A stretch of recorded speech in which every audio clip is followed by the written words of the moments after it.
अपने डर को ताकत में बदल डालो।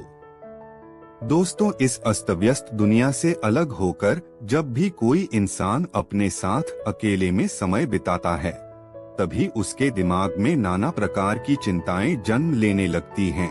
मनुष्य की प्रवृत्ति ही ऐसी है कि वह ज्यादातर समय नकारात्मक ही सोचता है। अपने लक्ष्य को कैसे प्राप्त किया जाए, यह सोचने की जगह वह यह सोचता है कि अगर लक्ष्य पूरा नहीं हुआ तो मैं क्या करूंगा। और इस प्रकार की नकारात्मक विचारधारा के कारण जीवन परांत डर डर कर जीता रहता है। दोस्तों, वीडियो में आगे जाने से पहले यदि आप भी भगवान बुद्ध को दिल से मानते हैं और उनके सच्चे भक्त हैं, तो कहानी को पूरा सुने और Hindi life line story 2.0 channel को सब्सक्राइब करके बेल नोटिफिकेशन को ऑन ऑल पर सेलेक्ट कर लें और कमेंट बॉक्स में नमो बुद्धाय अवश्य लिखें। अगर पूरी बुद्धिमानी और सजगता के साथ इस डर को समझा ना जाए तो यही डर इंसान के पतन का कारण बनता है। ऐसा मनुष्य जो खुद पर संशय करता है, खुद पर संदेह करता है, भला वह कैसे सफल हो सकता है। लेकिन बुद्धिमानी से अगर इस डर का उपयोग किया जाए तो यही डर उसकी सबसे मजबूत ताकत बन सकता है। काश केवल एक बार उसने खुद पर विश्वास किया होता तो उसे मालूम होता कि उसके डर में ही उसकी ताकत का रहस्य छुपा हुआ है। यह कहकर सन्यासी चुप हो गया और चुपचाप अपने कदमों पर ध्यान लगाते हुए जंगली घास पर से आगे जाने लगा। संध्या का समय था। सन्यासी और एक किसान जंगल में से होकर गांव की तरफ निकल रहे थे। सन्यासी के यह शब्द किसान को कुछ समझ में नहीं आए। वह सोच रहा था कि डर में ताकत कैसे हो सकती है। डर तो आदमी को कमजोर बनाता है। अपने मन की उत्सुकता को जब वह काबू नहीं कर सका तो उसने सन्यासी से पूछा कि महात्मा जी, आप यह क्या कह रहे हैं कि डर में ताकत होती है? डर तो आदमी को कमजोर बनाता है, उसे तो अपना डर दूर करना चाहिए। किसान अपनी बात पूरी कर पाता उससे पहले ही उसे एक शेर की गूंज सुनाई दी। शेर की गर्जन सुनकर किसान का रोम रोम कांप गया। उसके कान सुन्न हो गए। जंगल से आती एक एक आहट उसे साफ सुनाई दे रही थी। उसके कदम वहीं पर जम गए थे। वह हिल भी नहीं पा रहा था। उसे पता था कि छोटी सी हरकत उसकी जान जोखिम में डाल सकती है। उसका दिल तो तेजी के साथ चल रहा था, लेकिन फिर भी वह अपनी सांसों पर काबू पाने का प्रयास कर रहा था। कुछ देर बाद जब खतरा टल गया तब सन्यासी ने कहा कि अभी जब तुम डरे हुए थे तो तुम्हारे शरीर का रोम रोम जाग गया था। जंगल से आ रही छोटी से छोटी आहट पर भी तुम्हारा ध्यान लगा हुआ था। तो इस प्रकार अपने मन के डर के कारण तुम होश में आ पाए, तुम पूरा ध्यान लगा पाए। इससे पहले जब तक तुम्हें शेर की गूंज सुनाई नहीं दी थी तब तक तुम अपने विचारों में खोए हुए थे। लेकिन जैसे ही तुम्हें शेर की गूंज सुनाई दी वैसे ही तुम्हारे सारे विचार गायब होकर हम वर्तमान में उपस्थित हो गए थे। यदि तुम्हें अभी शेर से बचकर भागना होता या फिर उससे छिपना होता तो तुम्हें अपने शरीर की वह क्षमता देखने को मिलती जो आज तक जीवन में तुमने खुद भी महसूस नहीं की होगी। जब कोई कुत्ता तुम्हारे पीछे काटने के लिए दौड़ता है तो उस समय तुम्हारी जो रफ्तार होती है वह तुम्हारी आम जिंदगी से कहीं ज्यादा होती है। साधारण जीवन में तुम इतने तेज नहीं भाग पाओगे जितना कि एक कुत्ते के सामने भाग पाओगे। यह ताकत या कहे कि हमारे शरीर की क्षमता अभी देखने को मिलती है जब हमारे मन के अंदर डर होता है। किसी डरावनी परिस्थिति में हमारा मस्तिष्क और हमारा शरीर अपने उच्चतम श्रेणी में काम करता है। जो काम तुम आम जिंदगी में नहीं कर पाते वह तुम्हें डराकर कराया जा सकता है। जहाँ पर भी तुम्हें डर का एहसास होता है वहीं पर तुम्हारी इंद्रियां पूर्ण रूप से सक्रिय हो जाती हैं।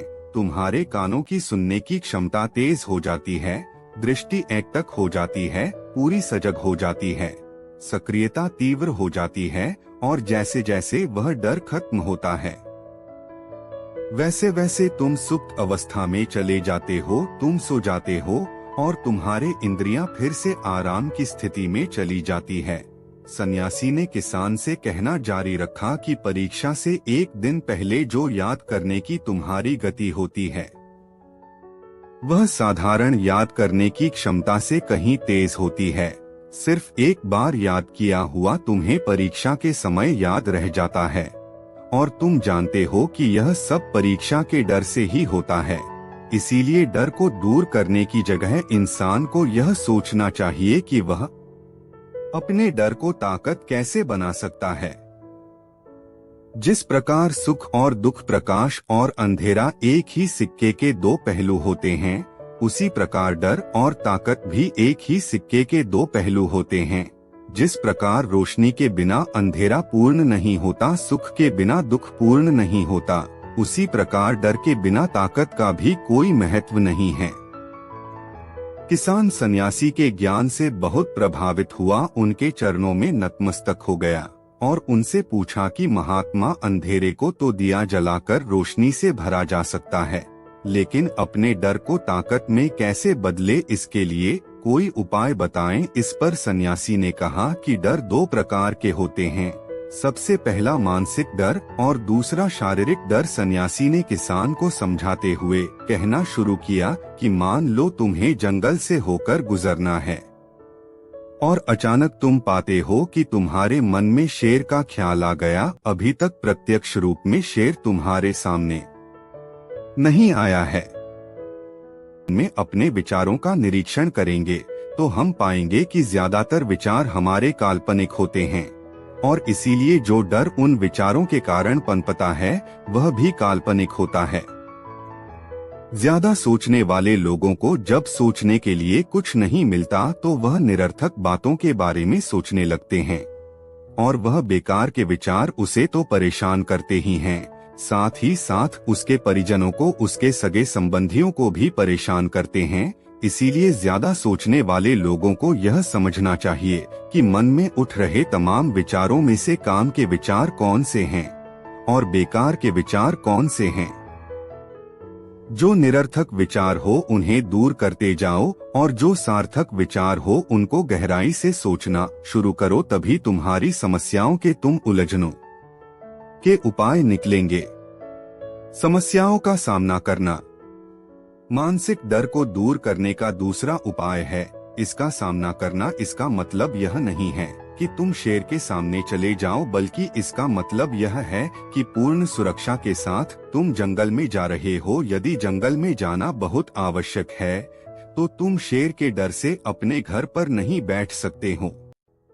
इसी प्रकार मनुष्य के जीवन में बहुत सारे डर होते हैं, जैसे कि परीक्षा का डर, लक्ष्य ना पाने का डर, झूठ बोलने का डर, सच के पता लग जाने का डर, अपनों को खो देने का डर, दुर्घटना हो जाने का डर। लेकिन जैसे जैसे समय के साथ इन डरों का सामना किया जाता है, वैसे वैसे यह डर जीवन से दूर होते चले जाते हैं। अगर तुम इनसे बचने का प्रयास करते हो तो यह जीवन भर तुम्हें सताते रहेंगे। यह तभी दूर हो सकते हैं जब तुम इनका सामना करोगे। कुछ लोगों को तो दूसरों के सामने खुलकर बात करने में भी डर लगता है।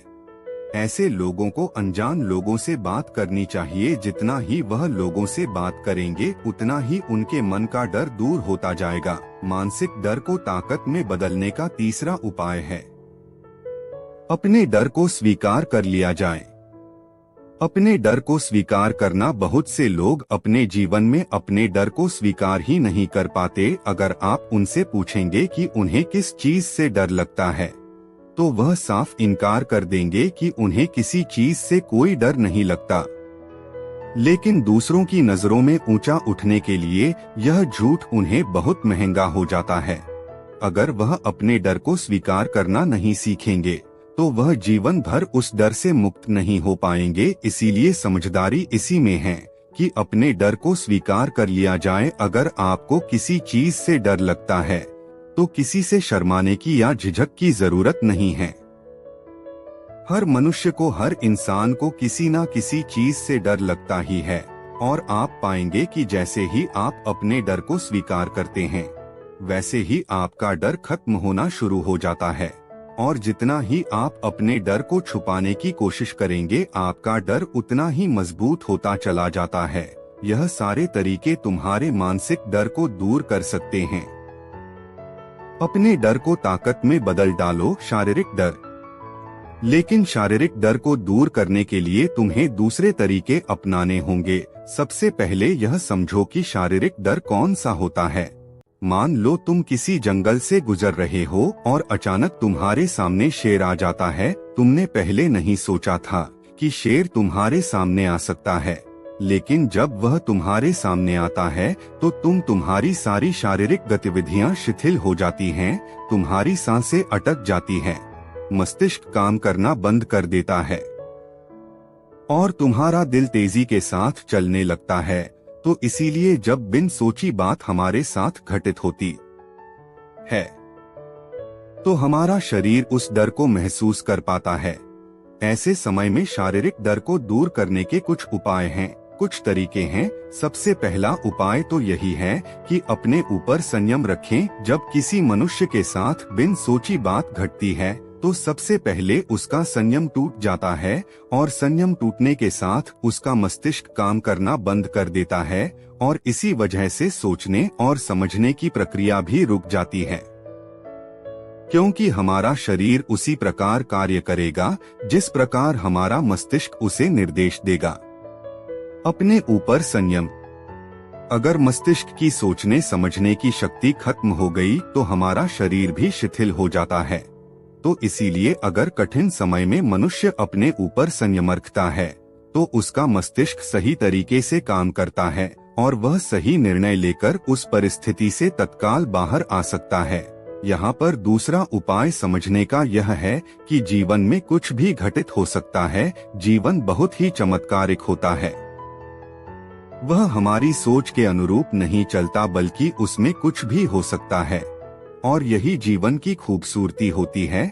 अगर आपको आज ही पता चल जाए कि आने वाले 10 साल तक आप क्या कर पाएंगे तो आपके जीवन में से रुचि खत्म हो जाएगी। लेकिन अगर जीवन एक रहस्यमय किताब की तरह बना रहेगा तो आप अपने जीवन से कभी नहीं झांके। आपका जीवन आपको आश्चर्यचकित करता रहेगा।